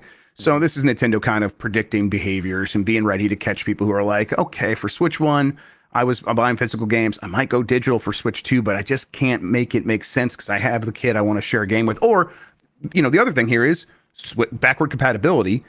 People are going to get Switch 2. They already have a Switch 1. They're going to pass the Switch 1 on to someone else. And it's like, okay, you have all those digital games. We want to encourage people to keep buying digital because it does give us a higher profit margin. We don't have to worry about things like, let's say, tariffs for importing discs from Mexico or something like that. There are a lot of reasons why Nintendo wants to get this going. I'm glad that they finally did. I wasn't really sure if they ever would. Steam family sharing still way better, but this is going to work mostly for me. You can't compare anything to Steam because Steam does basically everything better because it's their only business. Yep, completely different situation. Yep. And then Nintendo today, we've mentioned a couple times, they announced this was the one last thing. They had Tomodachi Life, then Miyamoto comes out. It's like, I got something special for y'all, a phone app. And I'm just, Nintendo never change. It's a daily calendar news service thing that will update every day, at least, with a little piece of either information or some fun aside. A JPEG, for example. Who knows? It's weird as hell, but it's Nintendo's way of doing things. Obviously, like, I do think that they do this because they want to control their platforms. Yes. And I think the day that Elon Musk asked them for $40,000 a month to share images from the Switch, they were like, you know what? we never know what's going to happen with these platforms we don't own. We got to figure it out. This guy is weird and asking for money. We got to get out. Like, they're not going to leave these platforms where they have millions of eyeballs, especially Twitter. They have so much sway when they tweet anything. Yeah. They're not leaving, but they don't want to be beholden to anyone. Yeah. And so this is them like setting themselves up to have a way of like, we can announce the release date for the Zelda movie, March 17th, by the way, 2027. They announced that. That was the first thing they announced in the Nintendo Today app, basically. We can announce that there, and that will just find its way to every other platform. So we can control it where we're doing it, and it'll just go everywhere else naturally. And that's kind of what they've been doing with like Nintendo Direct was originally, well, we don't need E3. Why do we need to like deal with these dudes? Like we can just do our own thing. Everyone will watch everywhere. True journalists. I would follow Nintendo if they made their own social media platform. I used Miitomo. I used Miiverse.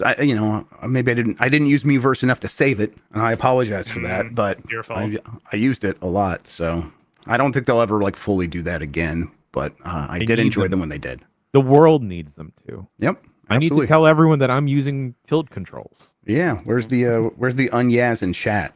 Oh, there we go. All right. Finally, Ubisoft has a new subsidiary that is 25% owned by Tencent. This is like basically they spun off this other company that is owned by Ubisoft, and then also 25% is owned by Tencent. That 25% came because Tencent injected a few 1.16 billion euros. So that's going to give Ubisoft some cash to help fund development for these games going forward. The games that this subsidiary will focus on, and it has taken control of, essentially, are Assassin's Creed, Far Cry, and Rainbow Six. So not even like the full Tom Clancy suite. And yeah, I think that this is a move exclusively with the purpose of keeping the Yves Guillemot and the Guillemot family in charge of Ubisoft. They've said explicitly that's what they were trying to do. That's all this really accomplishes. And then it leaves anyone working on any other game, I think it's some weird purgatory of, wait, what happens to us? And it sounds like no one really knows. Yeah, that was my big question. It's like, okay, so like, what does this mean for anything that isn't one of those three franchises? What is going on with that Prince of Persia stuff? Beyond Good and Evil 2, they swear is still a video game. Even things like, well, Just Dance, right? Like, how does that operating? Why is that separate? Is this some real corporate maneuvering that is beyond my understanding? Yep. It's I get that they're just trying to get some cash and save themselves in this moment, but I think the question we would all have is, okay, well, how does this save the overall Ubisoft unit? How does this ensure that these games are successful going forward? And this answers none of that. In fact, it's like now Assassin's Creed, Far Cry, and Rainbow Six, just like always, but maybe even more so now, those games have to hit hard. They have to be more successful maybe now than they were before to justify all this. And that is, that's where Ubisoft has been for a long time now. So it's really not much has changed other than the corporate structuring and ownership a little bit. Tencent is invested in all kinds of game developers and game publishers. That is an old story at this point. They are not really trying to take over the industry in terms of running it, but they are trying to be invested in every aspect of the industry, and that hasn't changed, and this continues to be a big part of that. And they are definitely getting Ubisoft while they are down. This subsidiary, I think they valued at like $4 billion. Obviously, the 1.16 is 25%, so it's about a little bit over $4 billion. They're expecting that to go up if these games do indeed hit, and if they don't, well, Tencent's right there to take over these brands permanently, and that's probably where this ends up. Yeah, it's still scary to see stuff, like this, not understand what's happening. It's really sucked yesterday seeing more layoffs at Eidos Montreal. Yeah, and that's just a studio that did nothing but make good video games, right? Yep. But they got embraced, and that sucked. And that Embracer Group is its own weird story about just strange, stupid things happening with money. Yep, they laid off people from Crystal Dynamics last week, right? So Crystal Dynamics and then Eidos this week. It's nonstop, and Embracer's just a joke. They continue to be a complete joke. Even when they have successful games, it has done nothing to stem all of these layoffs. It's just been relentless. All right, those are the headlines that I'm including this week. Everyone else go enjoy your stupid April Fool's Day, and I'll hand the show back over to Jan. They weren't even doing very many of them. I think everyone's still over it. And like when they are done, they have to be real also. Everybody understands. So right. Yeah. And I think it's like everyone's like, we're already living a constant April Fools. That's my life. Yeah. Please just don't do this joke anymore. All right, folks, we're going to take a quick break, and we will be back with emails right after this.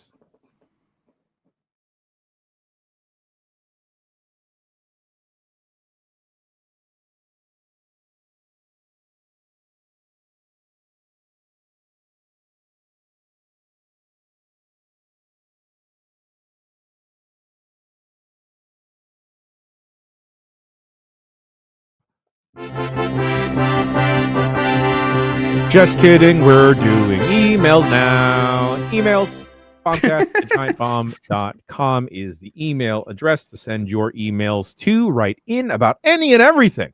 I welcome all emails. The floodgates are open. I've unlocked the gates with my own personal digital keyblade.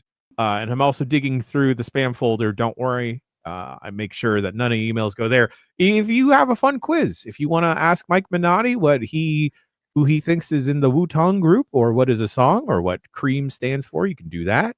I love and appreciate all of the appreciation y'all have been sending our way. Try and share that with the crew when they come in. We love you. Thank you so much. This is for you. Keep that. That's right. Folks, first email of the show is, hello, Bombcast. Got another trivia fact for you. The origin of a chainsaw came from medical practice. At first, I don't like this. A chainsaw was a small chain with sharp teeth on it that was hand pulled.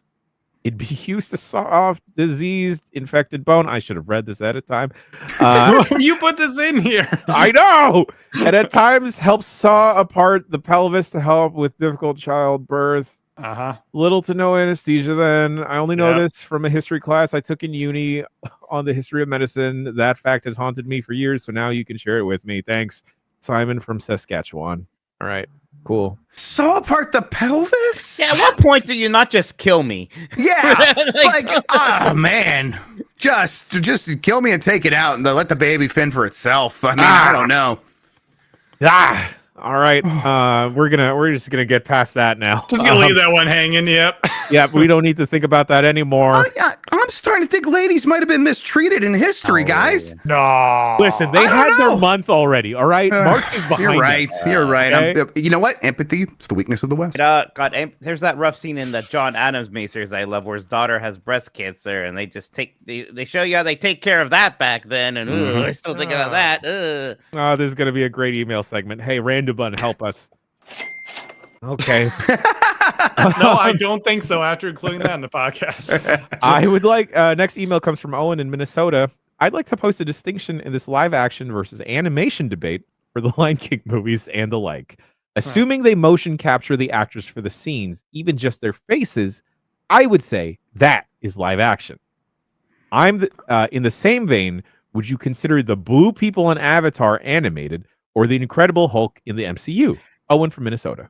It's all complicated, man. Like everything's animated. I'm animated right now. You're not actually looking at me. You're looking at a bunch of pixels and lights shining on your screen, flickering at a certain frame rate to make it look like I'm there, right? It's all confusing. Well, so animation, you can't use raw motion capture in order to display something on screen, especially in something as high quality as a movie. But even in video games, you need to do in between animations in order to clean up the motion capture. So they are adding animation to whatever the motion capture already is. So yeah, it's animated. Maybe that's an algorithm that does that these days sometimes, but yes. Sure, yeah. Oh god, yeah, animators have it rough nowadays because AI is. I literally just listened to on some tech podcast where, because that was NVIDIA had as part of their thing at GDC, I think, of they are literally just gonna have AI do in between stuff nowadays. And but it is adding to the raw data that is there. So I would say it's animated. Yeah, but this isn't really helping the Lion King thing because it's not like that's performance capture. No, I think isn't it performance capture? I know that here's what I remember from the Lion King is that who's the director? John Favreau.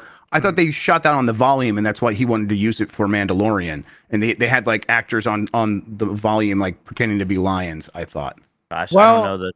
from like the behind the scenes stuff I've seen, I just remember seeing Donald Glover and Beyonce in a VO booth. Okay, I could be wrong. I vaguely remember like learning that, but maybe that's not exactly how it went down. But God, if your performance, quote unquote, performance capture that, you are still working from very little to turn that into a lion.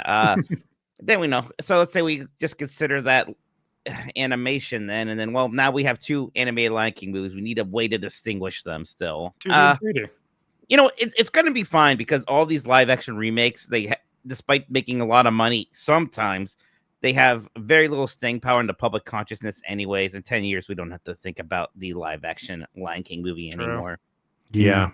God. I definitely forgot about Maleficent, and I was seeing like a bunch of these listed the other day. I'm like, oh yeah, they did a Cinderella. Forgot about that. Hey, y'all remember they made a Cruella movie? They made Right, Cruella. shit. Yeah. I mean, there was that Alice in Wonderland remake with Johnny Depp, and it made all this big money. And I remember all the Disney podcasts like, wow, maybe they have to start using these versions of the characters going forward because this is what's popular now. And again, there's no longevity there. That was just the versions. first. That was just the first 3D movie after Avatar, basically. Yeah, That's all that was. Didn't make any money. Yep. Yeah, No one saw that sequel. Yep. Nope. All right, folks. I'm not bagging on Cruella. I actually enjoyed it. It was funny that those Dalmatians did kill her mom. It's so funny. It's so funny that she actually has a vendetta against the Dalmatians. To be fair, in Villain's Curse Cafe, a different villain said, like, oh, what are you, some kind of pet? And then the game's like, ooh, Corella's ears perked at that. Then she looked at me like she wanted to skin me and turn me into a goat. So that was good. all right. We got a question about chairs from John from Greece. My dearest, sweetest bomb crew. I used to game on my PS5 sitting on the couch. I just built myself a new PC, and I'm planning to do most of my gaming on my new 32-inch curved OLED. I thought I was about to say oiled PC screen. 2 syllables. I have never looked into gaming chairs. Please help. Any help is appreciated. Keep in mind, I'm 40 years old. Thanks, John from Greece. Okay. Go on to social media and find a man named Chris Person. And he will tell you about all the ways to find what are those very popular Herman Miller Aeron chairs. And the offices are always throwing these out. Offices are not being populated these days, so a lot of these are just kind of being given away, and they're $1,500 otherwise. If you go to buy it new.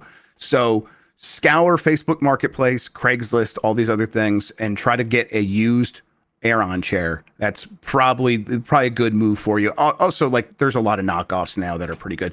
These gamers chairs, tell you what, my butt hurts right now.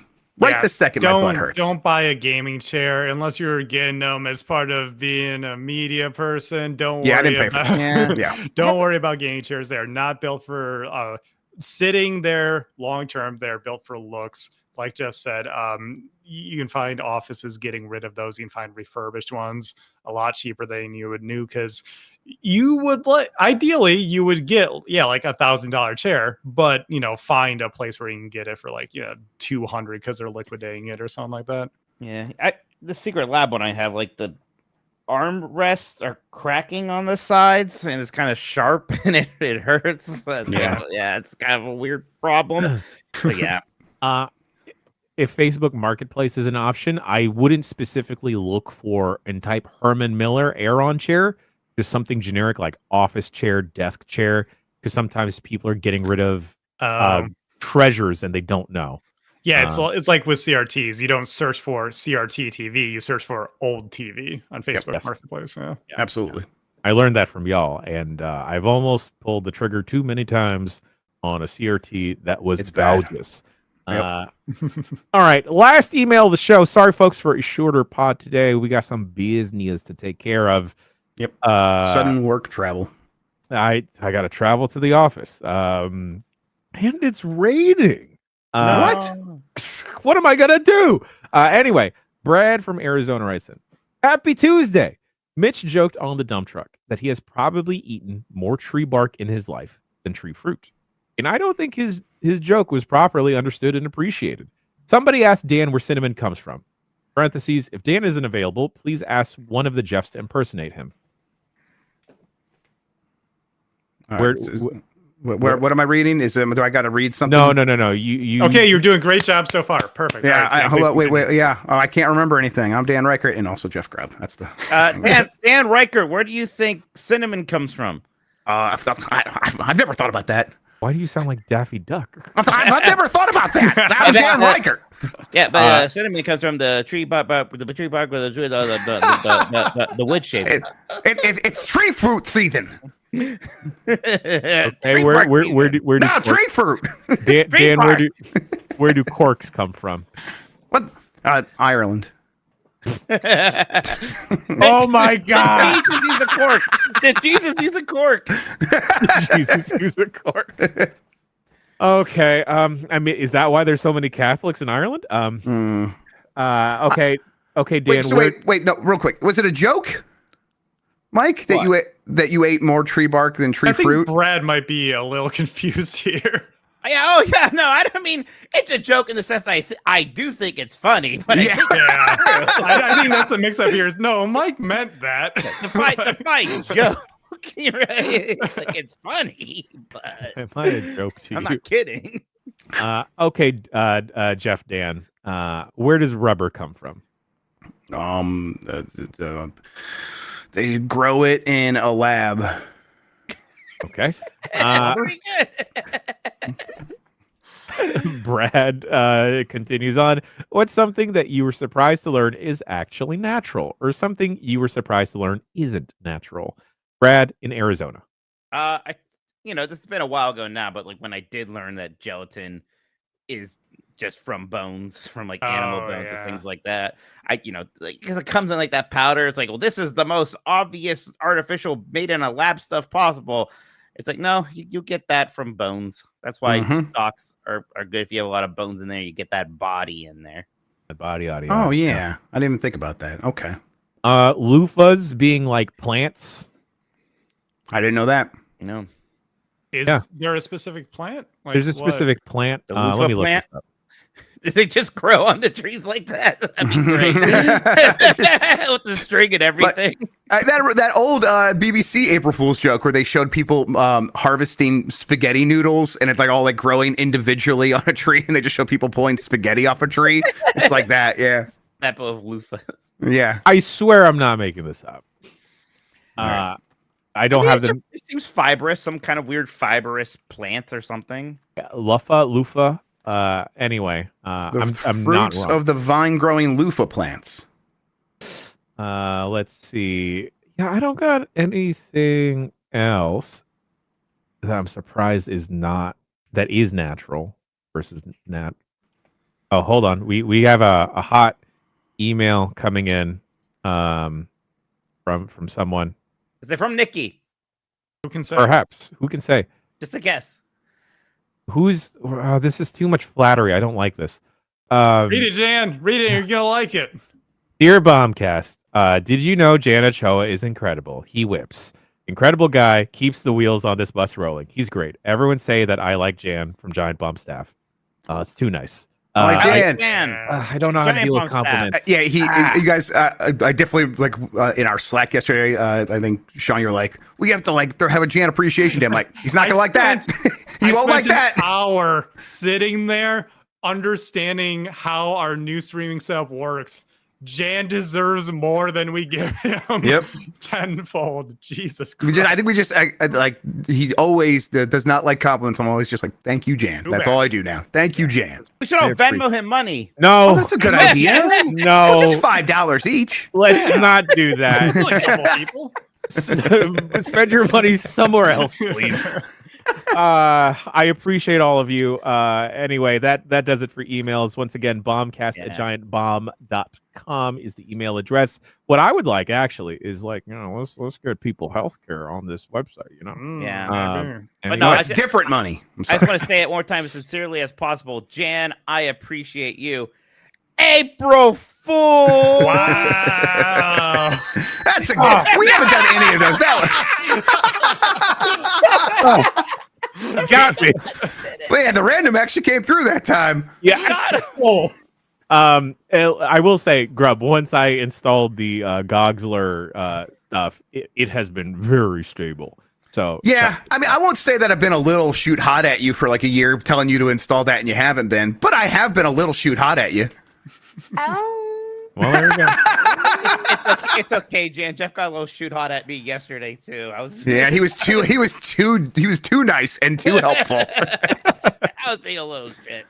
Folks, that does it for today's podcast. That is it for today's power block. We got some stuff to work on. Grub, I guess we're gonna wake up super early and talk over this direct.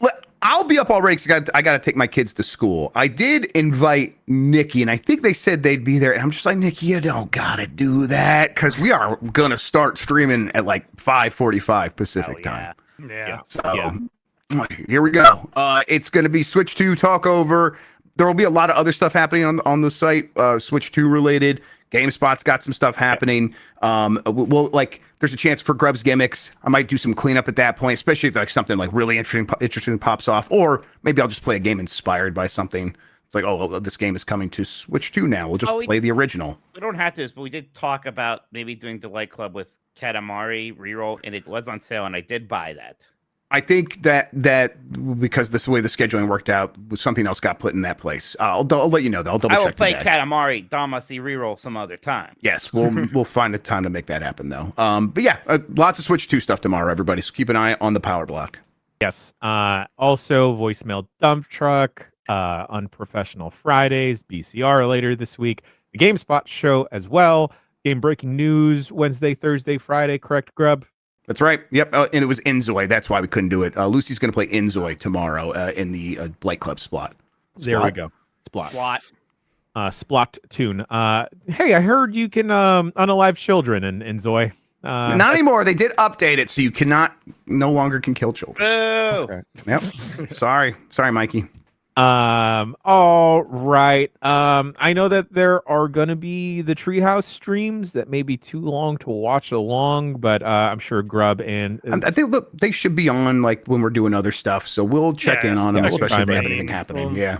We'll keep tabs on it. Enzoy, Lucy's gonna try and check that out tomorrow. Folks, if you missed it last week, Turbo Sean McDowell here put together the Tam and Lucy Japan vlog, where they interviewed Shuhei Yoshida as well as a team between 33 Immortals. It's the big boy. Nope, wrong 33. No. Ah, dang it, wrong 33. Claire 33. Obscure Expedition 33. That demo for that just got removed from my Steam account. Oh, nuts. Weird. Walking around Japan, talking about all the stuff that inspired them with Claire Obscure. Very, very good time. That was cool. They got some good footage for that. It was a good idea for an interview to just be in Tower Records or Super Potato and just be like, hey, we like this, and this is how it influenced our game. That was pretty cool. So yeah, it's a big one. It's almost 2 hours long. Put it together in 4K.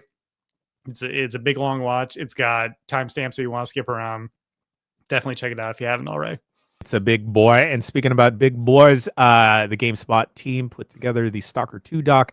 I suggest y'all check that out as well. Folks, gentlemen.